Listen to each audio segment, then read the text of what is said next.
welcome back to Missions and Mimosas. We are here again with Tammy and Kim, and I'm Christy, and we're going to start things off with a toast. Yay. So here's to the donors who give from the heart. And to the donors that don't necessarily give from the heart. And the CEOs who have to figure out what to do with it. Cheers. Cheers. Cheers. Okay, so today's topic is all about the donations that we receive. The good, the bad, the ugly. Yeah. So I know you guys have a couple of stories, so I'm going to let I'm you... a giver. You are... That's You're right here. all right. Yeah. Yes. We're going to start with that story. Yes, because it is your favorite. She's your favorite collaborator. You said. I mean, you know, you can't do this work without collaboration, right? Working together. So why That is not true. work with some of your bestest friends in the industry? And Tammy is extremely generous in her donations. Like this one time, Tammy, I think it was COVID, and Yep. we were working with maybe the United Way. Oh, the food baskets. The food baskets. Yeah, the Salvation Army. Because we were shut down at Salvation Army. And EAT was the And Eat, right. collaborative partner too. Okay, but they weren't They did giving... it right. They did it right. They weren't Yeah. giving us canned meat. No. No. And I called Tammy up and I said, Tammy, because of course they just deliver pallets of stuff and you don't really know. It's COVID. We're trying to meet the needs. We're delivering food. And she's like, hey, I got this partnership. You want to work together? We could give boxes of food. I said, yes, we'll put in our parts. And delivered to Michelle's place were pallets of canned meat. I have to say it was hard sourcing during that period of time. And so we delivered 8,000 food boxes to seniors and vulnerable populations. But it was hard getting food because remember, everybody was running out and getting toilet paper and cans of soups and all that. So we ended up, Salvation Army sourced 5-pound cans of tuna. That's a lot of tuna. That's a lot of casseroles. We got a lot of comments on that, actually. It was so bad. Initially, we're like, okay. And then week after week, what do we do with all this canned meat? Just eat what you can. Throw the rest away. It's good. There's so much weird stuff in those Oh my boxes. God. There was so We much were weird so stuff. grateful, but we were laughing so hard because, you know, even with the straight face, you put the good stuff on top of that and Yeah. then deliver it and run Yeah. the door. Or like when I got the phone call from one of the wineries out here that was going out of business. And so they had 100 boxes of wine to donate to us at Habitat. And I was so excited and thought it was so sweet. And I could not wait to share it. So I called Kim first thing and said, hey, do you want 30 cases of wine? And I called the chamber and asked if they wanted 30 cases of wine. And we were going to keep 40. And of course, it didn't take very long for Kim to call me and say, did you know? Are there supposed to be chunks? And then we had no idea that it was an OSHA thing that you couldn't throw that much wine out in the dumpster No. at the same time. Yeah. So it took us months to dispose of that wine. We were in You're our... welcome. Thank you for the donation. Yeah, sweet. thank you for the donation. Yeah, so when I would say, hey, so we're going to partner with Habitat or Tammy's sending over a donation, I would get some of the like... My reputation succeeds me. The best part is you can laugh, and I can call her and be like, okay, listen, the wine is chunky. There's no way we can use it. Oh my But then we would laugh because it'd be like, but some bottles were okay, you know? Yeah. And then the joke around the office would become, well, just use it for sangria. Fine. But you can't throw it away. Yeah. Well, we had another donation at the Restore that was pretty crazy, and it was actually someone's Aunt Emma, her ashes. that- Oh my gosh. Someone cleaning out the garage, and we got that too. And so what we actually did was we made a little shrine in the Restore. The Restore staff did, because they were so infuriated that someone would just be so disregarding of someone like that. Yeah. And so they had a little shrine that probably stayed up for 10 years. Oh my gosh. Where is she now? I don't know. I should ask. I noticed she's gone. We moved that store. I don't know where she went. But Wow. yeah, there's been a lot of crazy think you things that did- come through. You did enough. That might be the craziest donation story I've ever heard. I would not have guessed that. We did when we were babies, and I don't know, I was probably in to Michelle's place about 5-6 years. And we had, it was like a commercial building when we were over on Elm Street, and next to it was this big empty commercial building, and Jeff Stone owned it at the time. And so he said, yeah, you can use it for storage if you want, temporarily, because it's, you know, going to be built out with TIs and stuff. And so one of my volunteers, because the volunteers have the greatest ideas, and they said, let's do like a yard sale, you know, kind of a situation, because we have this big room and we could just put everything in there, right? And so, of course, you put it out. These are lessons you learn as a CEO, by the way. This is a lesson. Just put it out there and say, we're collecting stuff for Michelle's Place, first annual yard sale. We're going to do it all weekend, and it's just going to be this big. And so, you know, volunteers could organize it all. People drop off horrific items. Yes.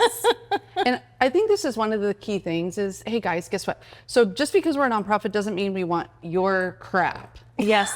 Okay, because We do not take trash. just because we're nonprofit doesn't mean we take trash. Probably speaking for all the other thrift stores and stuff too. But so we got underwear and toothbrushes. Used. Oh, Used. used. Been there. Oh my God. Used. Yeah. That's nice. And you want us to touch that and put it out for sale. But I have How to much say, you get for that? yeah, I don't know. That was probably into the trash. But my favorite part of that event is one of our very sweet volunteers called and said, I have furniture. And so I said, okay. And so of course, you know, in my heels and my outfit for work, I jump in my truck with another volunteer. We go over to her house and we're like, oh my God, this is like a full set, like a desk armoire thing connected.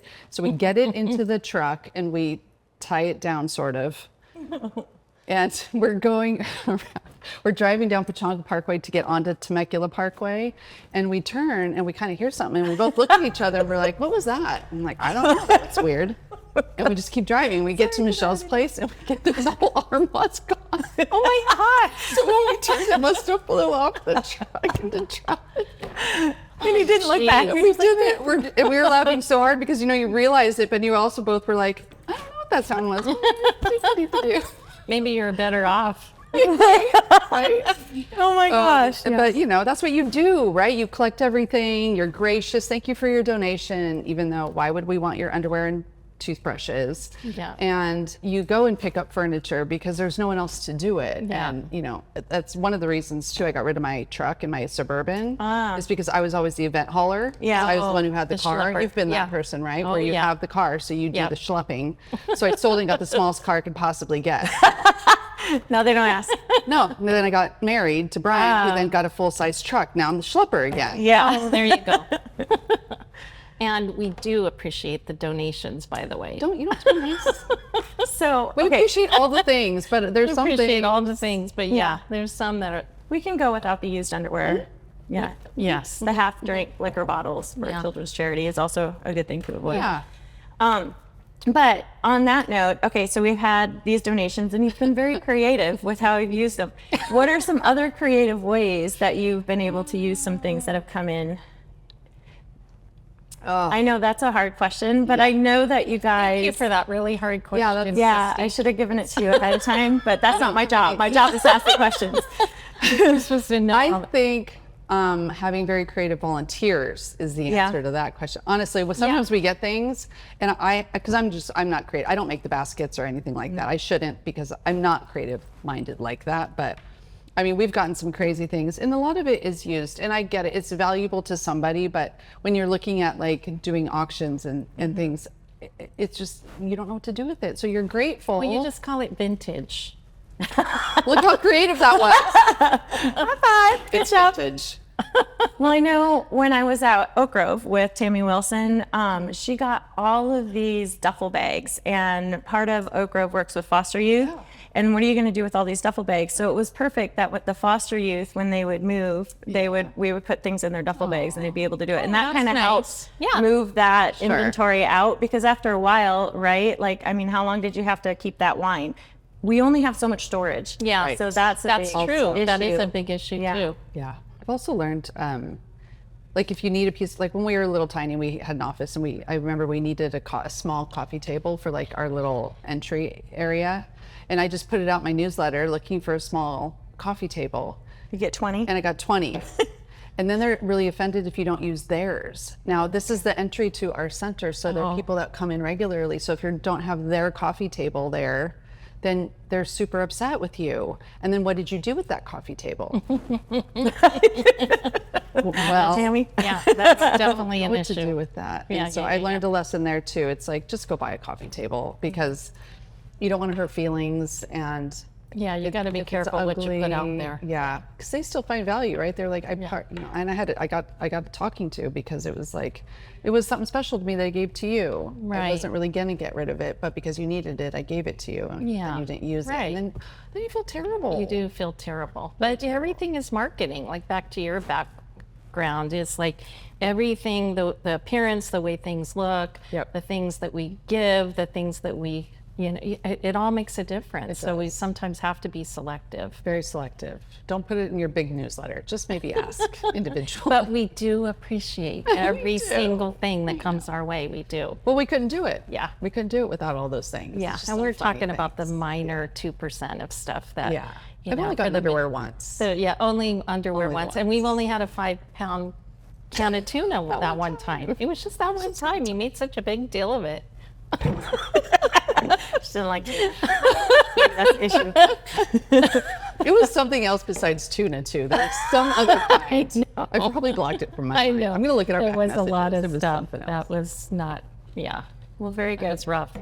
Well, here's to all the donations that we need and all the donations that allow us to be creative with how we use. And for all of you who are visiting us, be sure to tune in again to Missions of Mimosa. We're going to have another topic next time.